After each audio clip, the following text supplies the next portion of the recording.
Proverbes. Et on va voir la suite un peu du texte. Dans Proverbes, chapitre 15.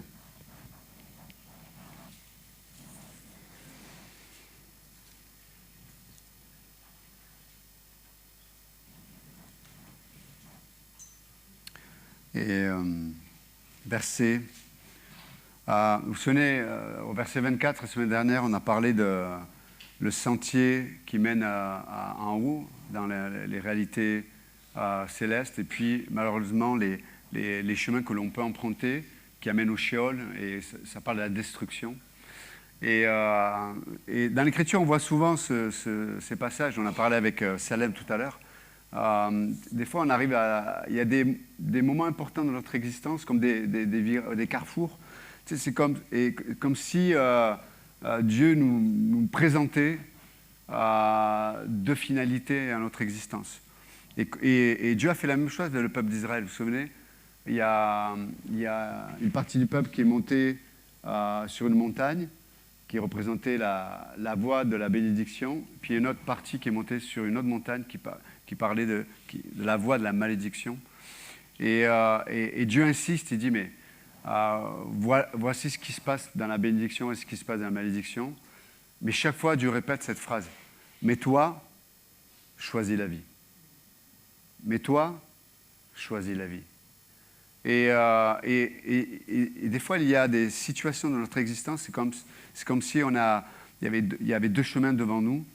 Il y a un chemin qui va nous amener dans une finalité où l'Écriture, on l'a vu la semaine dernière, amène à la destruction, littéralement. Destruction intérieure, psychologique, des fois relationnelle, dans les couples, dans les familles. Tu t'es engagé dans quelque chose et c'est difficile de sortir de ce chemin. Difficile. C'est comme si Dieu te prévient. S'il te plaît, ne rentre pas là-dedans. Même s'il y a tous les éléments qui te donnent raison, même s'il y a tous les éléments, ne rentre pas là-dedans. Parce que la finalité, tu pourras pas la gérer. Elle va te détruire. Et puis, Dieu met sur notre montagne, la montagne, ça parle d'avoir une vision lointaine des choses. Tu vois loin, quoi. Et c'est comme si Dieu disait, mais voilà moi ce que je vois de loin. Si tu vas sur ce chemin-là, même si ça paraît pas simple, même si ça paraît compliqué, même si ce n'est pas à ton avantage, emprunte ce chemin parce que c'est moi qui vais te bénir. Et c'était le verset 24. Et dans la même pensée, il y a le verset 25. Je vous lis la parole de Dieu. L'Éternel renverse la maison des orgueilleux, mais il affermit les bornes de la veuve. Les pensées mauvaises sont en horreur à l'Éternel, mais les paroles agréables sont pures à ses yeux. Celui qui est avide de gain trouble sa maison, mais celui qui haït les présents vivra. Le cœur du juste médite pour répondre, mais la bouche des méchants répond des méchancetés. L'Éternel s'éloigne des méchants, mais il écoute la prière des justes. Ce qui plaît aux yeux réjouit le cœur, une bonne nouvelle fortifie les membres. Ok. Il y a beaucoup de choses à dire là. Wow. Hey, la parole de Dieu, elle est extraordinaire. Amen. Wow. On ne va pas l'idolâtrer, hein, mais... Wow. Incroyable. C'est quand on vit des moments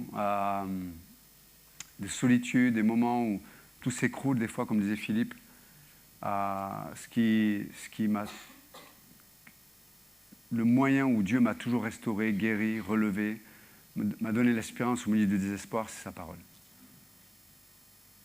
Wow. Merci Seigneur. Et dans le verset 25, toujours dans la même idée, là, il est dit « L'Éternel renverse la maison des orgueilleux, mais il a fermé les bornes de la veuve. » Et là, il y a deux personnages qui sont à considérer dans ce verset. Il y a les orgueilleux et puis il y a la veuve. Et c'est intéressant de considérer que, on en a déjà parlé, mais à cette époque-là, dans le contexte d'Israël et sous la loi de Moïse, c'était encore une société patriarcale en tout cas. Et même si la loi de Moïse a vraiment placé la femme à une place qui ne s'était pas fait jusqu'à présent, de façon positive. Mais malgré tout, c'est une société où les veuves, à l'occurrence, donc qui n'avaient plus de mari, se retrouvaient dans un environnement social où, et là, à l'occurrence, c'est par des bornes, des frontières, où le voisinage pouvait, lorsque son mari n'était plus là, voler une partie de son terrain. Elle n'avait pas les moyens de se défendre. Le témoignage d'une femme ne valait pas le témoignage d'un homme. La force physique d'une femme ne vaut pas la force physique d'un homme. Malgré ce que la société actuelle nous dit, mais on veut nous dire qu'un homme et une femme, c'est pareil, c'est faux. Je vous donne juste, alors c'est un peu en blaguant, j'espère ne le prenez pas mal, hein, ce que je vais dire là. On blague entre nous. Hein. Sur Internet, personne ne regarde, personne n'écoute. Mais donc il y a une féministe qui discute, féminisme, mais vraiment extrême. Elle discute avec un débat avec quelqu'un, et un homme. Elle lui dit, et donc l'homme pose des questions, dit mais du coup, il n'y a aucune différence entre un homme et une femme. Non, aucune différence entre un homme et une femme. Mais même physiquement, non. On est pareil, c'est la même chose. Et donc le gars il dit, donc du coup, les violences faites aux femmes, c'est en fait l'adversaire qui a perdu une bagarre. Oui, juste si on amène le raisonnement au bout, c'est stupide de penser comme ça. Ça veut dire qu'il faudrait enlever, par exemple, dans le droit français, les violences faites aux femmes. Puisqu'on est pareil. C'est juste deux personnes, il y en a un des deux qui a perdu une bagarre. Vous imaginez la bêtise et la folie dans laquelle l'idéologie peut nous amener? D'accord? Et les hommes ont rigolé, mais les femmes n'ont pas rigolé. Mais c'est normal, j'avais anticipé ça. Mais c'est fait exprès pour dire, mais des fois, les gens s'attachent à des idéologies, mais ils ne vont pas jusqu'au bout du raisonnement. Et quand tu amènes les choses au bout du raisonnement, tu te dis, mais c'est stupide en fait. C'est stupide. Mais on veut nous empêcher de raisonner, on veut nous empêcher de réfléchir, on veut nous empêcher de prendre, comme ces montagnes, de la hauteur, et de dire, mais si on va jusqu'au bout du raisonnement, en fait, ça n'a pas de sens, certaines idéologies. Mais là, donc, la veuve, elle était vulnérable, en vérité. C'est ça. Donc, dans ce passage, ça parle de la vulnérabilité. Ça nous parle des situations qui échappent à notre contrôle. Vous savez, il y a des domaines où on est seul, entre guillemets, responsable. Il y a des choses que je peux faire, que je dois faire, si je peux les faire, et ça peut amener un changement. Mais il y a des choses qui nous échappent, il y a des choses qui sont en dehors de l'influence que je pourrais avoir sur les événements ou sur les personnes. Et en fait, c'est ce que l'auteur est en train d'illustrer. Et là, il parle d'une réalité sociale, d'une veuve, qui elle a plus sa protection, elle a plus son mari, elle a plus celui qui amène des revenus, elle a plus celui qui peut protéger ce qui lui appartenait. Elle est seule face à tout ça, en fait. Et combien d'entre nous, on peut presque se trouver dans les mêmes sentiments? On se dit, mais je ne peux rien faire sur la situation dans mon couple. Je ne peux rien faire dans la situation de ma santé. Je suis vulnérable. Il n'y a rien que je puisse faire qui puisse influencer les choses. Je suis livré à dépendre de quelqu'un. Mais là, il est dit que le personnage qui est illustré, c'est l'orgueilleux. Lui, par contre, il a le pouvoir. Lui, il a l'influence. Lui, il a la force. Lui, il a les moyens. On comprend dans le contexte. Lui, il a la capacité à ce que les choses aillent dans son sens à lui. Mais la Bible dit quelque chose de très très fort quand même. L'Éternel renverse. Le mot en hébreu, là, littéralement, ça parle de arracher. Vous savez, comme vous avez de la mauvaise herbe, vous avez déjà eu de la mauvaise herbe, hein, il faut littéralement, l'Éternel renverse, arrache l'orgueilleux. Vous savez, c'est un sujet qui revient de façon très régulière dans les Écritures, l'orgueil, que ce soit dans l'Ancien ou le Nouveau Testament. Mais n'oubliez pas que la première expression du péché ne s'est pas trouvée sur la terre, elle s'est trouvée dans le ciel. Sous la forme première, la forme originale du péché, c'est l'orgueil, qui s'est trouvé, la Bible dit, dans le cœur de Lucifer.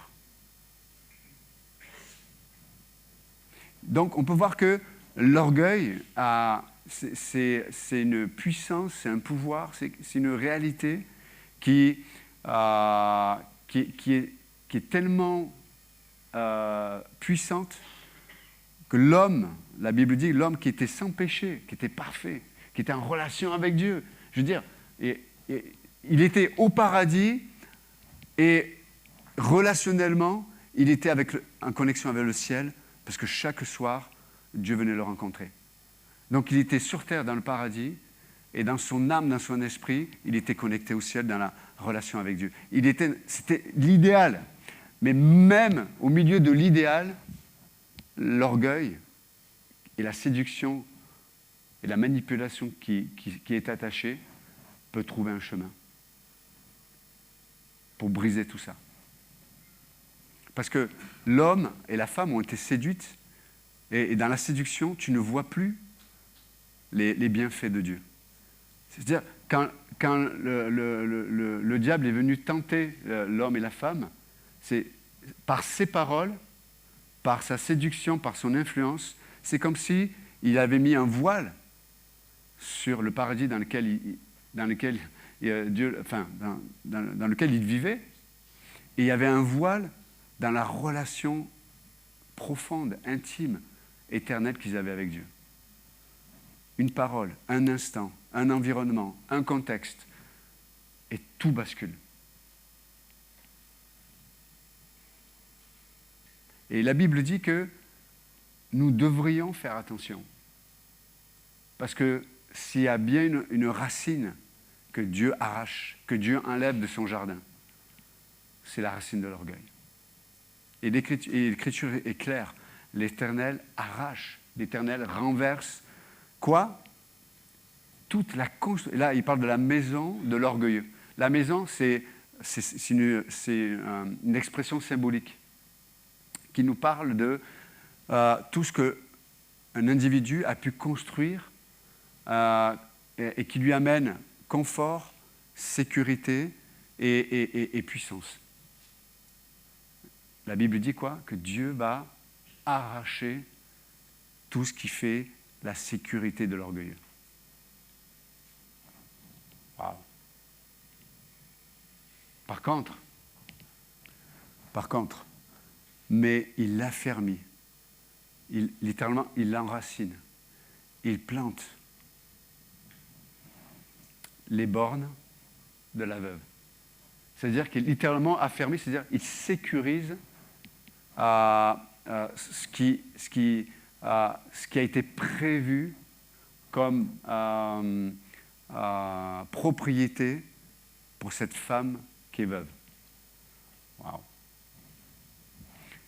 C'est tellement sécurisant, mes amis, de savoir que la propriété que Dieu a pensée, ça veut dire que, la bénédiction que Dieu veut te donner, dans ces diversités de limites, il y a des limitations bénies, des sécurités bénies de la part de Dieu concernant ta famille, ton couple, ton avenir, et etc., etc. C'est comme si Dieu dit, je vais sécuriser tout ça. C'est un peu ce que le témoignage de Mathis dit. Ok, j'ai pris la responsabilité de la soirée, mais il s'avère que quand je vois tous les détails que cela comporte, ça me dépasse. Et on peut voir que Dieu vient affermir les projets d'un homme qui est humble, un jeune homme qui est humble. Et Dieu a pris soin de ça. Et vous savez, des fois je me pose la question à moi-même, ça m'arrive, ça vous arrive de vous parler à vous-même, hein? Ok. Alors des fois vous avez des gens qui parlent, ils ont des petites... Maintenant les oreilles sont de plus en plus petites, tu vois des gens qui parlent tout seuls, ils sont fous. En fait ils parlent à quelqu'un au téléphone, mais... Et maintenant il y a les gens qui ont aussi des appareils auditifs. Hein, je ne nommerai personne, mais ça épouse l'oreille, tu ne le vois plus, quoi. Mais la technologie fait que quand tu les appelles, ça sonne dans l'appareil auditif. Donc, et pareil, eux, ils parlent tout seuls. Enfin, ils parlent à quelqu'un, mais moi, de l'extérieur, bon. Mais en tout cas, mais quand on se parle à soi-même, c'est intéressant de voir, il y a des domaines de notre existence où Dieu vient arracher, Dieu vient quelque part aussi ébranler les domaines où on est en sécurité, où on se sent fort, mais ce sont des domaines qui nourrissent mon orgueil. Je vous assure que Dieu vient le faire.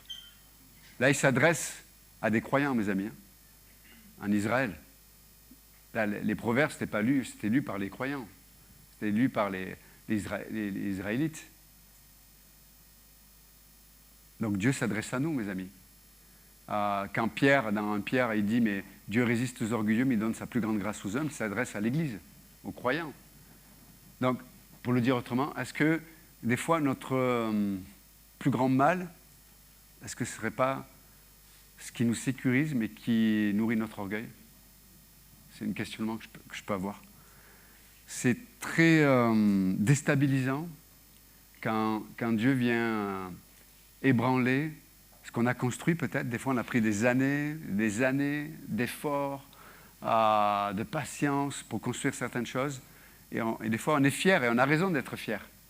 Mais est-ce que des fois, notre fierté c'est pas le paravent de l'orgueil?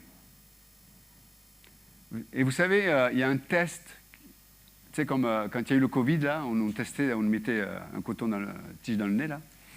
Il y a le test de l'orgueil. Vous savez comment vous pouvez reconnaître le virus de l'orgueil? Vous voulez le test que je vous donne ce matin? Vous ne voulez pas? Ben, je vais vous le donner quand même. Comme ça, tout le monde va venir avec son petit test dans l'église. Mais ça permet d'aider à reconnaître si notre fierté ou si certaines choses sont quelque part des paravents à l'orgueil. Le test, il est simple. C'est la Bible, enfin en tout cas, nous on peut le traduire comme ça, c'est la justice propre. La justice propre. C'est quoi la justice propre? Vous avez déjà entendu ces réflexions? Moi, jamais j'aurais dit ça. Moi, jamais je pense comme ça. Moi, jamais j'aurais fait ça. Vous avez déjà entendu ces expressions sortir de votre bouche?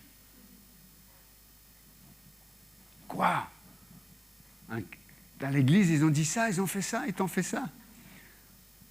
Waouh!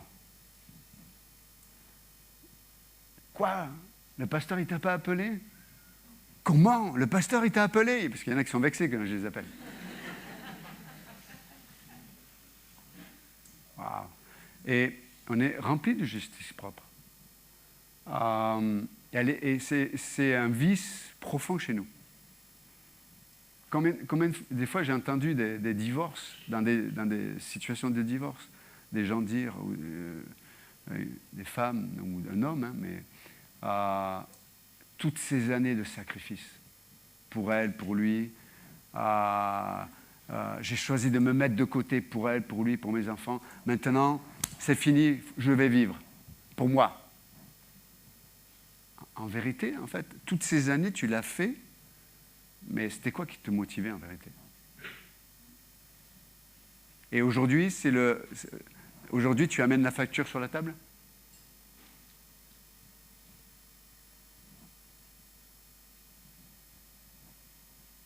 Ça m'est arrivé aussi, je me souviens, des fois tu t'engages des années dans un ministère, dans l'église, ça prend ton temps, ça prend ton argent, ça prend tes priorités, il y a plein de choses que tu ne fais pas pour ça. Puis au bout de quelques années, on te remplace, mais comme si de rien n'était. Merci, bien, merci, vous avez bien participé, puis on ne te calcule pas, quoi. Et intérieurement, j'étais révolté. Je me mets un peu à nu devant vous aussi. J'étais révolté des fois. J'avais tout ce que j'ai fait. Et Dieu dit, ok. Avec tout ce que tu as fait, avec toutes les offrandes que j'ai données, mes dîmes et tout, comment? Il devrait avoir une haie d'honneur là, tout le monde m'applaudit. Waouh. Et Dieu dit, tu vois, fond de toi, au fond de nous, on a cette justice propre. Parce qu'on a besoin d'être reconnu, on a besoin d'être accepté, on a besoin de se sécuriser. Mais ne vous y trompez pas, mes frères et sœurs. La vraie sécurité, c'est de dépendre de Dieu. Vous entendez? Combien de gens expérimentent des burn-out, c'est le terme aujourd'hui, se grillent psychologiquement, émotionnellement. Pourquoi? Parce qu'ils sont constamment dans les œuvres. Il n'y a jamais de repos, il n'y a jamais cette dépendance en Dieu. Si Dieu t'appelle quelque part, si Dieu t'appelle à faire quelque chose, il est en contrôle. Bien sûr, tu vas dire, oui, mais il y a ta part, il faut faire ci, il faut faire... Oui, mais moi, je ne veux pas agir en dehors du repos de Dieu.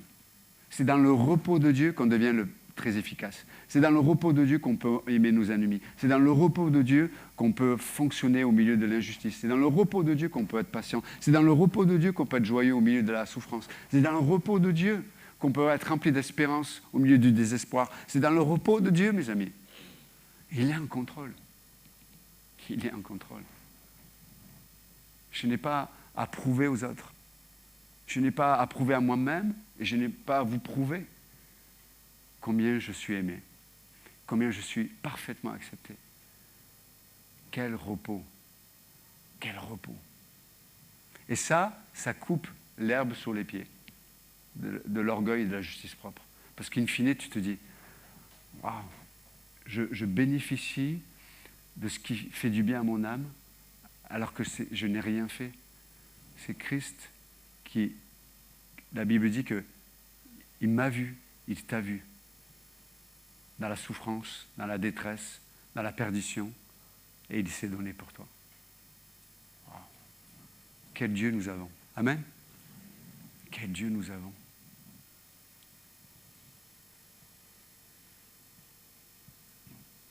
Je lisais dans ma lecture quotidienne l'évangile de Luc. Et vous savez, dans Luc 4, c'est un peu le parallèle de Matthieu 4 aussi. Hein, mais quand Jésus est amené dans le désert, et du coup, le désert, c'est un révélateur de besoins. Il jeûne, il ne mange pas. Jésus est face à son besoin, mais c'est plus profond que ça. C'est qu'il est face à un besoin vital. Là. Vous savez, on a des besoins des fois qui ne sont pas vitaux. Mais là, Jésus est face à un besoin vital. Et là, c'est à ce moment-là que le diable vient. Et qu'il vient le tenter de dire, hey, tu sais, je connais les moyens de remplir ou te donner la substance à ce qui te manque. Waouh. Et vous savez, c'est comme ça que ça se passe. Des fois, on vit des situations, on a un besoin qui est vital. Et là, la tentation vient. Maintenant que tu es dans cette condition-là, quel prix a ton Dieu à tes yeux? Il a quel prix, en fait? Est-ce que ta réputation est plus importante que ta relation avec Dieu? Est-ce que ce que les gens disent de toi, c'est plus important que ta relation avec Dieu? Est-ce que tu as tous les moyens sur lesquels tu t'appuies jusqu'à aujourd'hui qui te sécurisaient, aujourd'hui te sont enlevés? Sur quoi tu vas t'appuyer? Quel est le prix, quelle est la valeur que ton Dieu a? J'ai connu des gens qui étaient célibataires, et puis au bout de certains temps, comme ils sont restés célibataires, ils ont une souffrance profonde, et on peut la comprendre. Ils avaient un standard qui était pieux, qui était beau. Mais là, l'âge avançant, et puis les besoins sont là, etc., tu te dis, bon, allez, je vais acheter ma nouvelle relation à Temu ou à Alibaba. Non, c'est quoi, Ali quoi? AliExpress, pardon. C'est le truc, ça ressemble à quelque chose de qualité, mais quand tu l'as, ça dure un mois. Ça va rouiller, c'est cassé, etc. Donc c'est à l'apparence de quelque chose qui a de la valeur, mais le prix te dit ce que tu vas avoir. Mais des fois, on est comme ça avec les relations. Parce que le temps, des fois, nous amène à changer sur ce qu'on croyait croire réellement. Quel prix nous mettons sur les choses? Donc, ce matin, juste nous encourager. L'Écriture nous dit que Dieu s'engage, écoutez bien, Dieu s'engage à vous sécuriser. Dieu s'engage à nous sécuriser. Mais n'ayons pas peur de voir Dieu arracher des choses dans nos vies qui nourrissent notre orgueil. Vous entendez? Et n'oubliez pas, hein, c'est dans les sphères d'orgueil que sera toujours nos luttes et nos défaites les plus profondes. Vous entendez? C'est dans l'orgueil, c'est l'orgueil qui est la source profonde qui nourrit nos luttes, nos combats et surtout nos échecs. Donc, n'ayez pas peur quand Dieu vient arracher. Parce que peut-être vous allez être comme une veuve vous allez être dans une situation où vous êtes totalement vulnérable, mais Dieu va devenir votre sécurité. Et quel repos d'être vulnérable. On n'a pas peur d'être vulnérable, non? J'ai pas peur d'être vulnérable. Seigneur, tu es notre force, tu es notre refuge, tu es notre rocher, tu es notre berger. Waouh! Quel repos de dépendre de lui. Donc Seigneur, merci encore ce matin pour ta parole. Merci pour ce privilège de savoir qu'en tant que tes enfants, tu résistes à mon orgueil. Et Seigneur, je confesse ce matin qu'il y a tellement de domaines où je le suis. Mais merci parce que tu viens déstabiliser, tu viens déstabiliser toutes ces fondations qui paraissent solides.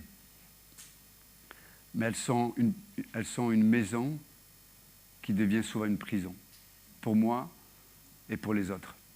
Donc merci notre Dieu pour ta bonne main qui s'est plantée, elle sait planter les bonnes graines, mais elle sait aussi arracher ce qui doit l'être. Aide-nous à être ces hommes et ces femmes simplement humbles au milieu de tout ça. On veut pas prendre une place que tu ne nous demandes pas de prendre. C'est toi qui nous mets à l'endroit où on doit être. C'est toi qui nous mets dans les responsabilités que l'on doit avoir dans une famille, dans un travail ou autre. Merci Seigneur. Nous sommes connus de toi. Nous sommes reconnus par toi. Et c'est ce qui nous sécurise. Merci notre Dieu. Bénis le reste de cette journée, dans ton nom, nous prions. Amen. Que Dieu vous bénisse.